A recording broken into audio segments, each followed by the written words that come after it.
So AEW Double or Nothing is tomorrow night live on pay-per-view. Very exciting. There's so much going on in the world of AEW. Of course, there was Friday Night Dynamite last night on TNT. There is a fan fest going on today as we speak right now at the time of recording. And we have Double or Nothing tomorrow. So we've got a ton of AEW stuff coming tomorrow and over the course of the next few days. Of course, tomorrow we're going to have the AEW Double or Nothing watch-along. We're going to have a reaction stream afterwards. We're going to have previews coming up tomorrow. So if you're a fan of AEW, it's the weekend for you. So some very exciting stuff. But there is some other AEW news that is certainly making the rounds at the moment. So we're going to get into a few stories that have been going on over the course of the last 24 hours.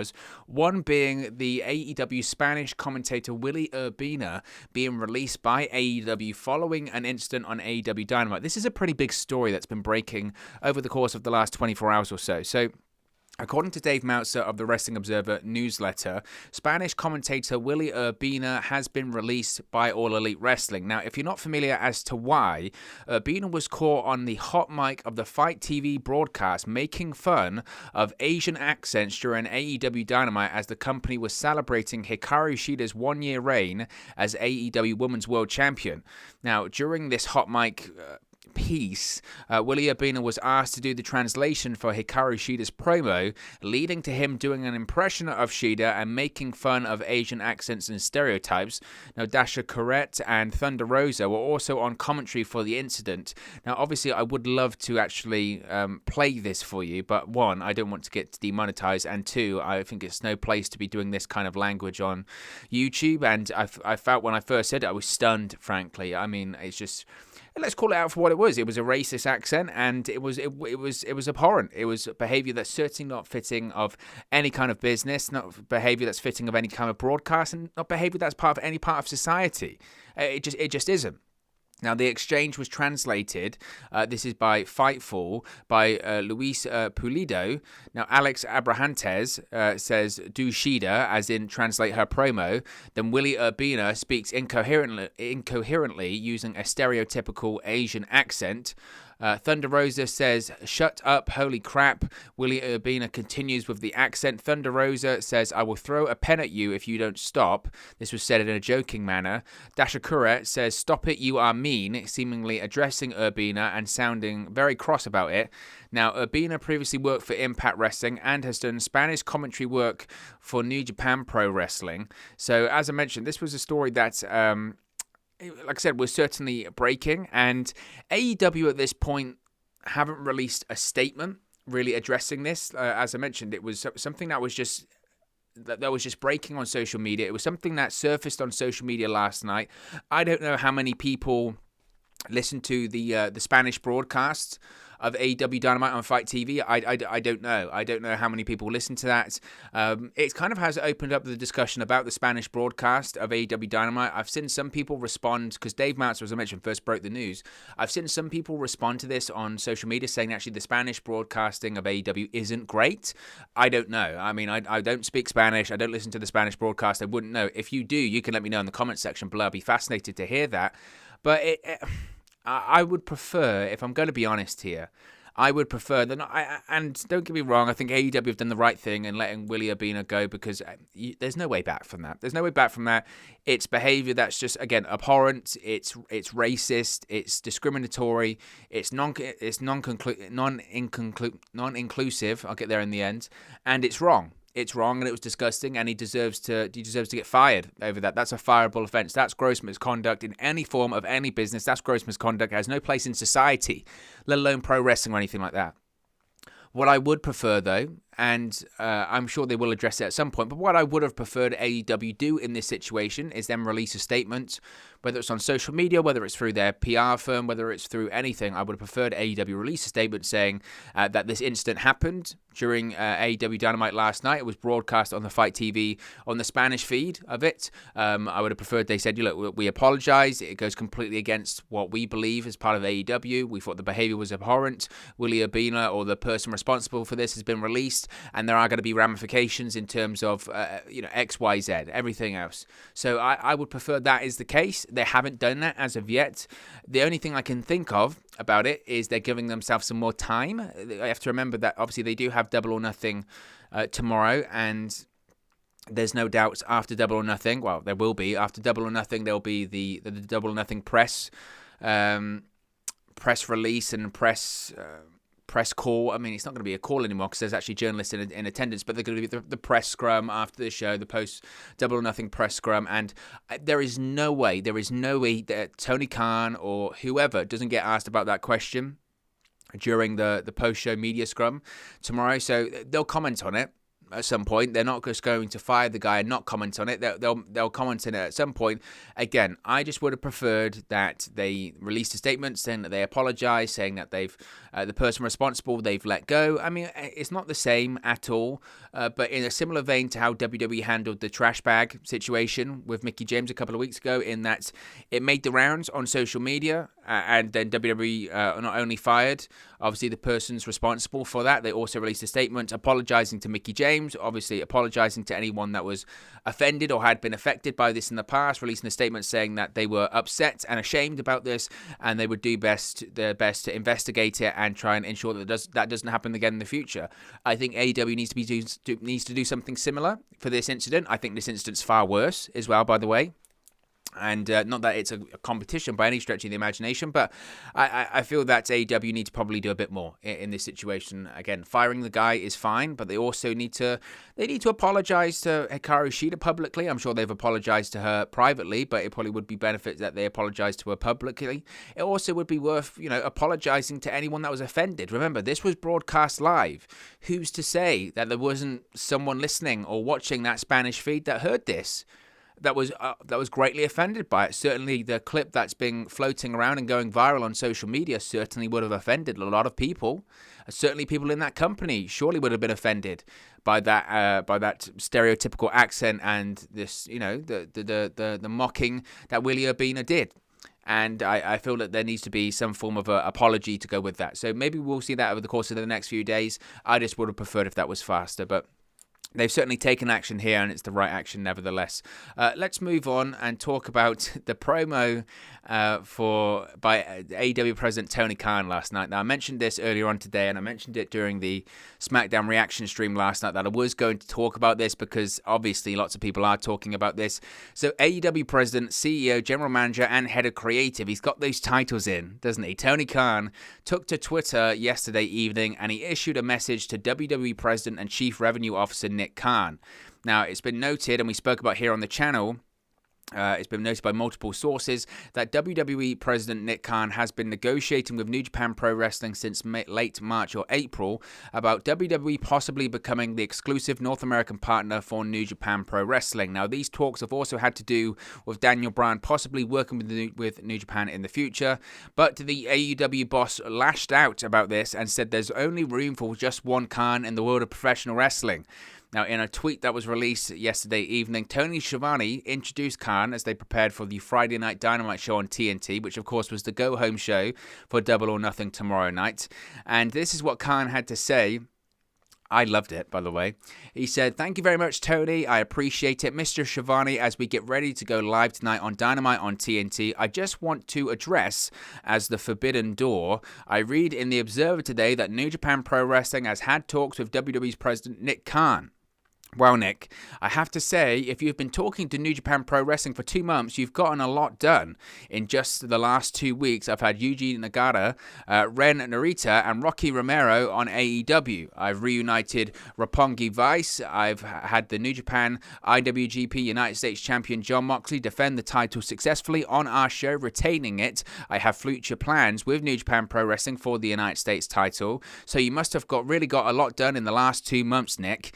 And in fact, I think there's only one room for one Khan in the wrestling business, Nick, and it's me. It's Tony Khan, not some con man from Connecticut. Have a fun show tonight, Nick. See you on Dynamite."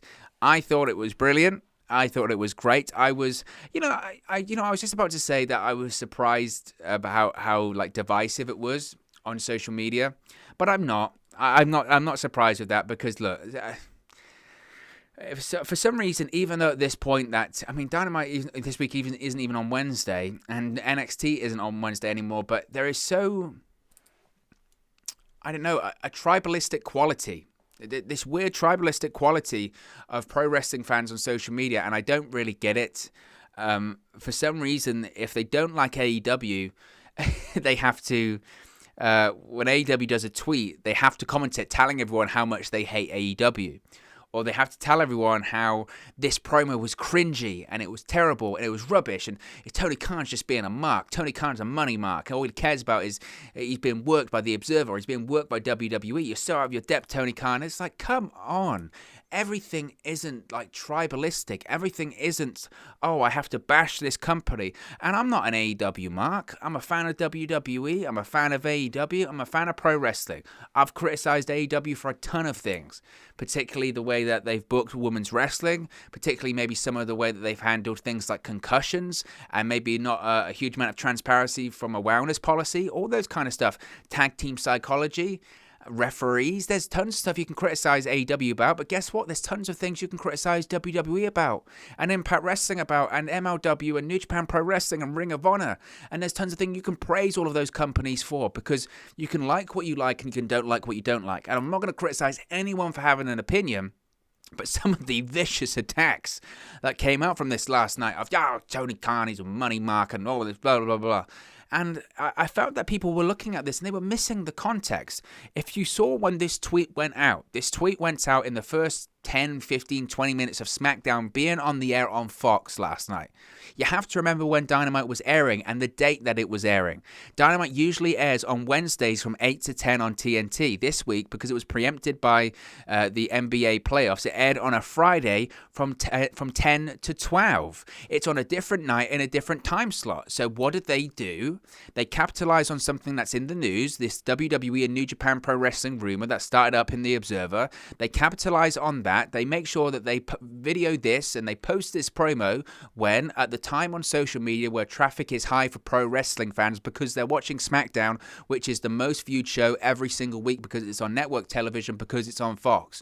So what did AEW do? They know that they essentially using SmackDown as their leading this week. So what do? They post essentially an infomercial during SmackDown that's on a controversial topic to get people talking. They even added WWE so it gets people attention, because at the end of it they go, oh, wait a minute, Dynamite's on Friday this week and it's in a different time slot. It's after SmackDown. I'll finish SmackDown, then I'll watch Dynamite because I'm in the mood for pro wrestling. I'm on social media because I'm talking about pro wrestling. It's smart marketing. And people that get really upset by this, I can't believe you added WWE. I can't believe you called out Nick Khan. I can't believe you talked about The Observer. It's smart marketing. Now, only time will tell when it comes to the ratings, and I don't know what the ratings will look like this week because they're on a different day and they're in a different time slot. But people that were so upset by this, it was tongue-in-cheek, and people going, Tony can't cut a promo. I didn't think the promo was that bad at all. If you've watched some of the promos he's done on Impact Wrestling, he's not a bad promo. I thought it was a great promo. In fact, the fact that people are talking about this even 24 hours afterwards, the fact that this was trending on social media, the fact that people were so upset about it and all that kind of stuff, that's a good promo. A promo is to get people talking. It's to hype people. It's to sell whatever you're trying to sell. Tony Khan was trying to sell an audience to watch Dynamite on Friday from 10 p.m. to 12 a.m. And it worked. It got people talking about it. He's trying to sell a pay-per-view on Sunday. People are excited about it. People are hyped about it. That promo worked. It was smart marketing. And if people are taking it seriously, then I hate to say it, but you got worked. And we live in this reality now as pro wrestling fans where we know it's a work, but we hate to be worked. And that's what the case was last night. If you got really angry by it, you got worked. I thought it was great. There are some people that don't like the pot shots that maybe WWE and AEW throw at each other. I'm not always for it. I don't think you need to have it every single time that a former WWE talent shows up on Dynamite needs to bash WWE or anything like that. They don't need to do that. But in full transparency, they used to do that all the time in the Monday Night Wars. WWE used to do it to WCW and vice versa. And people love to reminisce and bring those days back. People wanted to bring the days back of the Monday Night Wars. When it came to the Wednesday Night Wars, then they had competition and they realized they didn't like it because it wasn't good for business, because it was dividing an audience, not only in terms of ratings, but in terms of social media, and things were getting so tribalistic and toxic that if you praised AEW, you got bashed by WWE fans, and if you bashed AEW, you got criticized by these AEW stands as well. It was just ridiculous. It's ridiculous. And the fact that people got so upset by it, I just thought was laughable. I thought it was a fun promo, and it was tongue-in-cheek. That's what it was meant to be. It was meant to get people watching Dynamite last night. It was meant to get people excited about Dynamite, about Double or Nothing this weekend. That's all it was meant to be, and I think that it worked. And I felt that it was fun. Again, I'm not advocating for pot shots all the time, but if there was ever a time to do it, it was like last night. It was a great time to do it, and his promo made a ton of sense. He's not wrong. He's not wrong.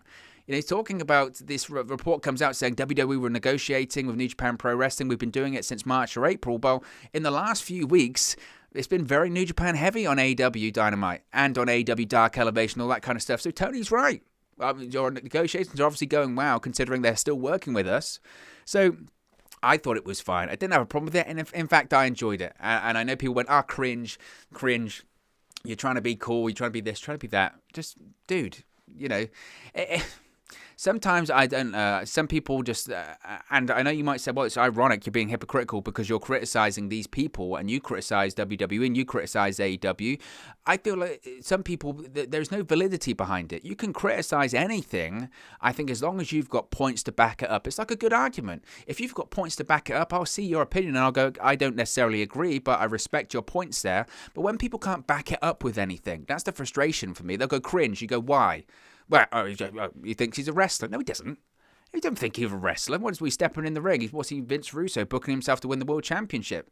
No, he's a promoter. He's promoting his show. He's doing his job. There's a difference, right? There's a difference. So I just thought, I enjoyed the hell out of it. I thought it was a lot of fun, and people were talking about it. They're still talking about it now, so it was a good promo. Let's move on and talk about Paul Wight. Of course, Double or Nothing, as I mentioned, is this coming Sunday, and it looks like maybe Paul Wight is ready to step into an AEW ring. Now, thus far, of course, during this All Elite Wrestling run, Paul Wight has yet to step back into the ring as an AEW wrestler. In an interview with Busted Open Radio, though, he has revealed that he does have the itch to get back in the ring. He credited this renewed desire to working as a commentator on AEW Dark Elevation. This is what Wight said, quote, "Itch, man, I need to dump myself into a vat of cortisone because I've got an itch so bad. It's ridiculous, and it's the best thing I could have done. For so many years, I was in WWE, and I was a gear in the cog of the machine up there, but I knew what we were doing at live events. I knew what we were doing on Raw and SmackDown. I know who is new. I had my finger on that environment. When I came to AEW, a lot of these people I didn't know. Some of them I'd never heard of before. I didn't understand their styles, didn't understand any of it. So one of the luckiest and smartest moves, I think, was able to be part of to do Elevation, because I really got to see the talent, understand the talent, and it made me more comfortable to where now I really know up here how I settle in, how I get over, how I help the other talent, how I pull ratings, how I help AEW grow. I think it's the first time in my entire career where everything is lined up. The knowledge is there, health is there, the desire is there, and the opportunity is there. So I'm excited to see what's going to happen. This is the first time in God knows how many years where I know that it's all a definitive fact. So look, I think in fairness, and people, I always hated when people did the please retire chant to Big Show. I just thought that was so disrespectful. And I know people will say, it was a heel, that was his whole point. I don't know about that. These are smart fans. It's different if this was, say, the 1980s or whatever, and they were shouting, please retire, because the guy had heat. That was different. This kind of stuff was fans just being openly disrespectful. The guy's a giant. The guy's our generation, certainly my generation's Andre the Giant. There aren't many people like Paul Wight, and there will never be people like Paul Wight. Him, Andre the Giant, that's about it in the world of pro wrestling. Yes, we've got giants and all that kind of stuff, but arguably the discussion could be made that Paul Wight's one of the greatest big men in the history of pro wrestling. Big statement, but a guy his size with his gifts to have the longevity and the career that he has had is incredible. And he's a fantastic worker. A guy that big shouldn't be that good of worker and shouldn't be that great in terms of psychology. And if anything, he's almost underrated. He really is. And one of the biggest problems with the Big Show, Paul Wight, during his WWE career was the overexposure. He was on television every single week working, and the matches didn't mean anything. Andre the Giant had that mystique and mystery about him, of course, because he never used to stay in a territory that long. Used to be in a territory, go to another one. Because as a giant, there's only so much you can do. You can come in, you can either lose to the top babyface or whatever and move on, or you can beat the top babyface and be the top heel for a while, but eventually you got to lose it and then you got to move on. And that was how he stayed like relevant and this big attraction. Obviously, he was Andre the Giant, but he moved from territory to territory to territory. That was different for the Big Show. He was with WCW and then WWE, and he was on television every single week. And a way to try and keep him relevant or fresh, they changed his character all the time. And that's why he's got these million babyface and heel turns, because they didn't know how to book a giant. The way to book a giant is to not have matches all the time. And I guess with age, that's kind of benefited Paul Wight, because now we can't have matches every single week, and they should be kept special. So when Paul Wight eventually does step into the ring, it's going to be special, and it's going to be the right opponent. So I'm excited to see what he can do. And again, I know the critics will look at this and go, look, just another old WWE talent coming in. It's WCW and TNA all over again. And I think it's different. I think the Paul Wight, look, everyone knows who the Big Show is. Even like the most casual of fans, even people that aren't pro wrestling fans know who the Big Show is. So being able to properly market a Paul Wight match, to have the right opponent on the right platform, all that kind of stuff, you can do something special. I think there's even a possibility he's the 21st entrant in the Casino Battle Royale on Sunday. I know people will say, well, isn't he doing commentary? Who's to say he doesn't just stand up when that 21st entrant is about to make their entrance? Not out of the realm of possibility. So maybe Paul Wight returns to the ring as soon as Sunday. Either way, whenever he does, it's going to be big. And finally, speaking of Hikaru Shida, let's round it out with her, because last night AEW unveiled a new AEW Women's World Championship on Friday Night Dynamite. Now, the updated design is mostly similar to the original title. It's slightly larger inside and has more gold and jewels to it. The new design has also 2 side plates on either side, as opposed to the original's 3. This is the first time that AEW has changed the design of their Women's Championship. Now, of course, champion Hikaru Shida was presented last night with the new title during a segment celebrating her 377 days with the championship. Upcoming challenger Britt Baker interrupted the segment, proclaiming she'll be the face of a whole new era after she defeats Shida this coming Sunday at Double or Nothing. I think this title is obviously a massive improvement than the original Women's World Championship. I don't know if the intention was, and you have to look back, 2019 AEW, the original plans for AEW, they're so different to what it was today in general, not just for the women's division, but the women's division is one of the biggest things that's changed in terms of AEW, and there's still a way to go. Like I said, I've criticized, Lord knows I've criticized big elements of it, and I still do think there's ways to go when it comes to it. I think the initial intention for the women's division, I really do, was that it was going to be primarily Joshi wrestlers, I think. Was their intention, and because of that, they were going to feature smaller wrestlers, and they were going to have a smaller bout because of it. When Rio won the Women's World Championship, the bout didn't look, I guess, terrible, because Rio's small. She's like 90 pounds or something ridiculous. It didn't look terrible, but with, I guess, I don't say normal sized people, but larger people, so people like Hikaru Shida or people like Nyla Rose, the old championship looked laughable. It looked like a title bout you could give to a kid or have on an action figure or something. It just looked stupid, looked ridiculous, and it wasn't the best looking title. This one, it's just, they've made it bigger, and like I said, they've made it more golden, put some more jewels in it. It looks a lot better. It looks more like a championship. It looks like something that if you were a pro wrestler, that you would look at that and you'd go, I want that. I want to win that. I want to compete for that. The other bout just looked like something that a child would play with. So I think this one looks a lot better. As far as Hikaru Shida holding on to it, I think Britt Baker wins on Sunday, and I think it's about time, because I don't know if there's any female on the roster that's more over than Britt Baker right now. The heel character that she's transitioned into over the course of the last year or so has just been fantastic. It's been brilliant, and she's one of the most over and compelling characters in that women's division right now. So I think she wins, but I'm very excited for excited for the whole pay-per-view on Sunday. So very excited. But look, guys, as always, this is just one man's opinion. What are your thoughts on all of the AEW news stories we've spoken about today? Let me know your thoughts in the comment section below. I'll do my best to respond and reply to all of your comments. Really enjoy interacting with you guys, talking about AEW, Impact Wrestling, WWE, New Japan Pro Wrestling, all things pro wrestling here on the channel. So be sure to get involved in the community. Drop a comment below. All opinions are welcome. If you have enjoyed this video, please do smash a like on the like button. It really does help us out here on YouTube, go up the rankings and get into people's recommendation feeds if they haven't seen our videos previously. But most importantly, if you haven't already, please do subscribe to Wrestle News 365. You can do that by clicking the bottom right corner of the screen right now, or if you wait a few seconds, there'll be a subscribe button at the end of this video along with another video for you to watch. Thank you very much for watching, listening, streaming, or however you come across this video today, and I'll speak to you again very, very soon. Hey guys, thank you for watching, listening, streaming, or however you come across this video today. Be sure to click on the video on the right there to watch our next video, or click the bottom there to subscribe, or the bottom right hand corner. Thank you very much, and I'll speak to you again very soon.